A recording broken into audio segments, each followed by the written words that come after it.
Viral પત્ર પર રાજકોટ લોધિકા સંઘના ચેરમેનની સ્પષ્ટતા। નિમણૂક માટે વહીવટ થયાના આરોપ પાયા વિહોણા હોવાનું નરેન્દ્રસિંહનું કહેવું છે।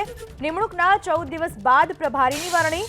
ચેરમેન પદે મારી વરણી બીજી મે 2023ના રોજ થઈ એવું નરેન્દ્રસિંહનું કહેવું છે। ધવલ દવેની પ્રભારી તરીકે વરણી 16મી મે 2023ના રોજ થઈ।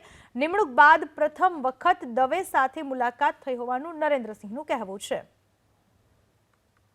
जिला प्रमुख मनसुखभाई खाटरिया प्रदेशનો મેન્ડેટ લઈને આવ્યા। મારી નિમણૂક થઈ સર્વાનુમતે અને એ તારીખ 2/5 હતી 23 અને જિલ્લા પ્રભારી તરીકે ધવલભાઈની નિમણૂક થઈ 16/5 અને 25/5 નિમણૂક થઈ જિલ્લા પ્રમુખ અલ્પેશભાઈ ઢોલરિયાની। તો હવે આપને મારે માત્ર આટલું જ કહેવાની વાત હતી કે મારી નિમણૂક પછી જિલ્લા પ્રભારીની નિમણૂક 14 દિવસ પછી થઈશ।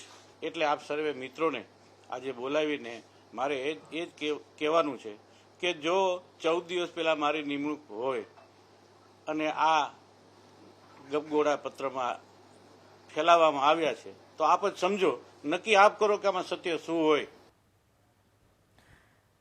સૌરાષ્ટ્રમાં ભાજપમાં પત્રિકા યુદ્ધ ચરમસીમા પર। વાયરલ પત્ર રાજકોટ લોધિકા સંઘના ચેરમેનની સ્પષ્ટતા। પત્ર પર નિમણૂક માટે વહીવટ થયાના આરોપો પાયા વિહોણા હોવાનું કહેવું છે નરેન્દ્રસિંહનું। નિમણૂકના 14 દિવસ બાદ પ્રભારીની વરણી થઈ છે। ચેરમેન પદે બીજી મે 2023ના રોજ વરણી થઈ અને ધવલ દવેની પ્રભારી તરીકે 16મી મે વરણી થઈ અને નિમણૂક બાદ પ્રથમ વખત દવે સાથે મુલાકાત થઈ હોવાનું નરેન્દ્રસિંહનું કહેવું છે। સૌરાષ્ટ્ર ભાજપમાં પત્રિકા યુદ્ધ હવે ચરમસીમા પર જોવા મળી રહ્યું છે। આક્ષેપ પ્રત્યાક્ષનો દોર। વાયરલ થયેલી પત્રિકા પર ભાજપના સ્થાનિક નેતાઓની સ્પષ્ટતા। ધવલ દવે સ્પષ્ટતા કરવાના હતા પરંતુ તે રદ કરવામાં આવ્યું।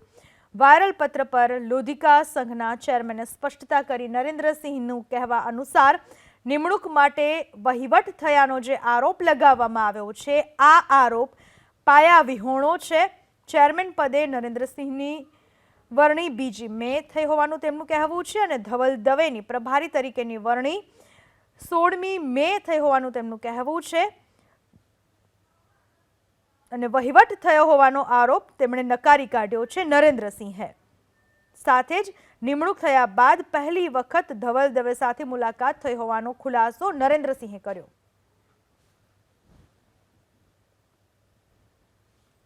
જામનગરમાં મકાનની છત ધરાશાયી થઈ। રતનબાઈ મસ્જિદ પાસે મકાનની છત ધરાશાયી થઈ જેમાં 2 લોકો ઇજાગ્રસ્ત થયા। ઇજાગ્રસ્ત લોકોને સારવાર અર્થે હોસ્પિટલમાં ખસેડવામાં આવ્યા છે। જામનગરની આ ઘટના છે જ્યાં મકાનની છત ધરાશાયી થઈ। રતનબાઈ મસ્જિદ પાસે મકાનની છત ધરાશાયી થઈ જેમાં 2 લોકો ઇજાગ્રસ્ત થયા છે। આ બંને ઇજાગ્રસ્ત લોકોને સારવાર અર્થે હોસ્પિટલમાં ખસેડવામાં આવ્યા છે।